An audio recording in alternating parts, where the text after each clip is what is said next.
18 आपत्तियां दर्ज कराकर तहसीलदार के कार्यालय में रात चुपचाप भेजी गई।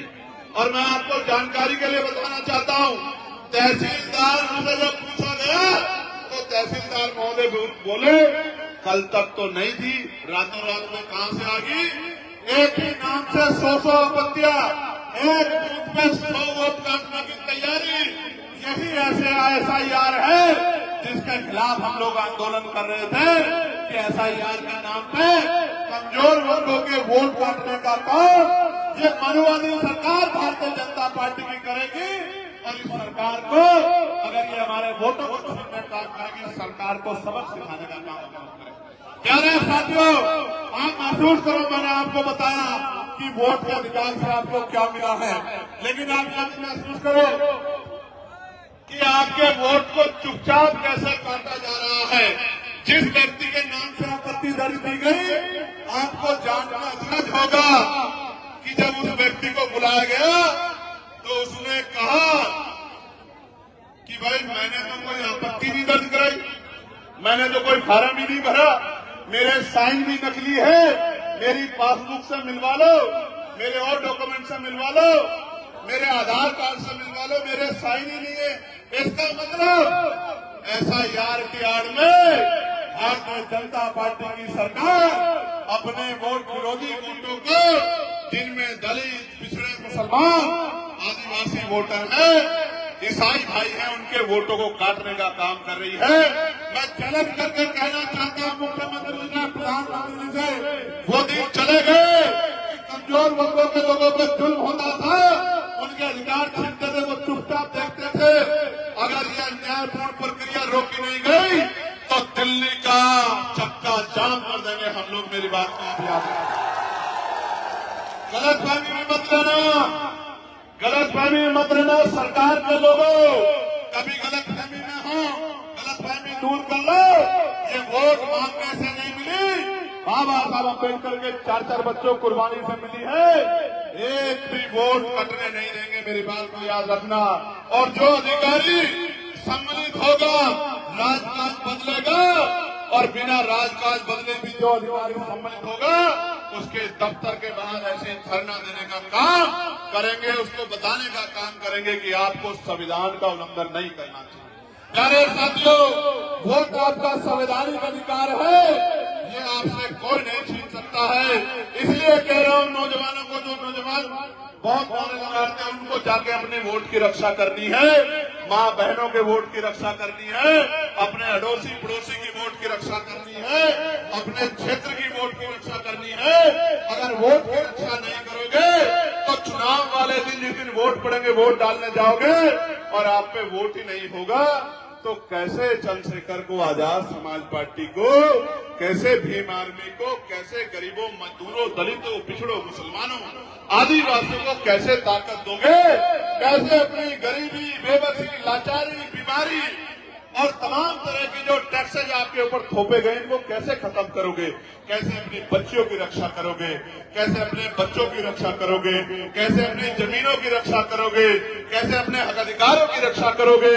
क्योंकि 5 साल में एक ही बार मौका मिलता है, जब अपने ऊपर हुए जुल्मों का हिसाब करने के लिए आपको बटन दबाना होता है। अगर बटन दबाओगे कोई और, तो वही मिलेगा जो मिलता आया है। और बटन दबाओगे आजाद समाज पार्टी का, तो क्या मिलेगा पता है? नहीं पता है? मैं बताता हूं क्या मिलेगा। 2000 रुपए नहीं मिलेंगे, 5 किलो राशन नहीं मिलेगा, मैं गारंटी से कह रहा हूं।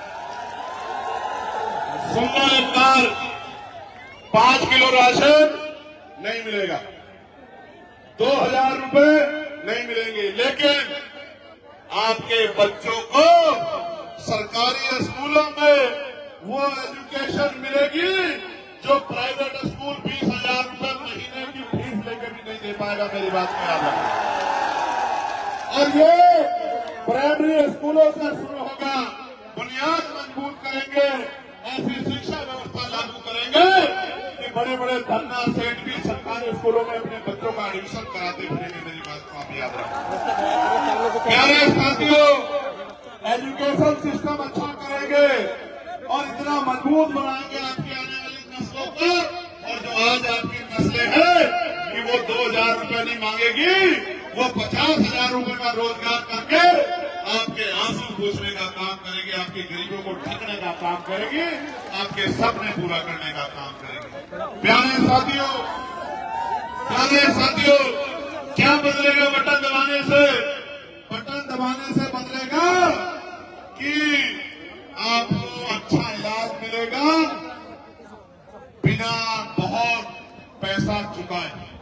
मैंने अपने पिताजी को खो दिया था पैसे की कमी के कारण। दर्द लेके घूम रहा हूं, आप और मैं एक हैं, एक जैसे परिवारों से आते हैं। मेरे पास पॉलिटिकल पावर होती उस समय, मेरे पास पैसा होता तो आज मेरे पिताजी घर में बैठ के मेरे इस कार्यक्रम को देख रहे होते और अपने दिल से मुझे आशीर्वाद दुआ दे रहे होते। लेकिन इस बड़े सिस्टम ने, इस लूटमारी ने एक बेटे से उनके हीरो को, उनके पिता को छीन लिया।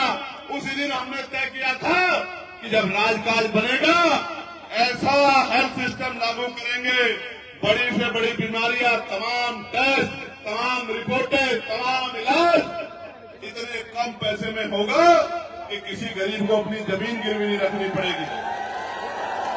किसी गरीब को अपने बहन मां को अपने जेवर नहीं गिरवी रखनी पड़ेंगे। किसी बहन बेटी को कर्ज नहीं मांगना पड़ेगा। इस कर्ज को उतारने में 10 साल उनके सर के बाल नहीं उड़ेंगे, उनके चप्पलें नहीं घिसेंगी। मैं वचन देके आपसे कह रहा हूं, चंद्रशेखर आजाद व्यक्तिगत रूप से और आजाद समाज पार्टी संपूर्ण रूप से ऐसी व्यवस्था लागू करेंगे कि अस्पतालों में, प्राइवेट अस्पतालों में लाखों रुपए में ऐसा इलाज नहीं मिलेगा जैसा सरकारी अस्पतालों में करके देंगे। मेरी बात को आप याद रखना। प्यारे साथियों, क्या मिलेगा? प्यारे साथियों, बटन दबाने से मिलेगा।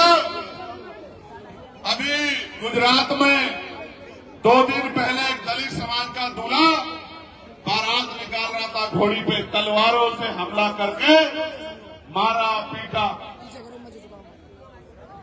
यहाँ उत्तराखंड में दीपक नाम का हमारा साथी, मेरी परसों से बात हुई, वो गुंडागर्दी को रोकने के लिए आगे आया तो पुलिस ने दबाव बनाकर झूठा मुकदमा उसी के खिलाफ करा दिया। गरीबों को जो जमीनें मिली थी उन जमीनों पे भूमाफियाओं ने कब्जा कर लिया। कब साड़ में आपकी बच्ची को दरिंदे उठा ले गए, उसकी बहादुर शेरनी माँ ने रोकने का काम किया तो फरसे से उसको काट कर मार दिया। सोनू कश्यप मेरे भाई को, सोनू कश्यप को जिंदा जला दिया, चंद पैसों के लिए जिंदा जला दिया। और जब मैं मिलने गया पुलिस की बाड़ लगा के मुझे रोकने का काम किया। अगर बांग्लादेश में एक दलित की जान जाती है तो सब रोते हैं। मुझे तो तकलीफ होती है, मैं रोता हूं। मैं तो सरकार से आवाज उठा कहता हूं कि न्याय दिलाओ, लेकिन जब यहां दलितों, पिछड़ों, आदिवासियों का दमन होता है तो कोई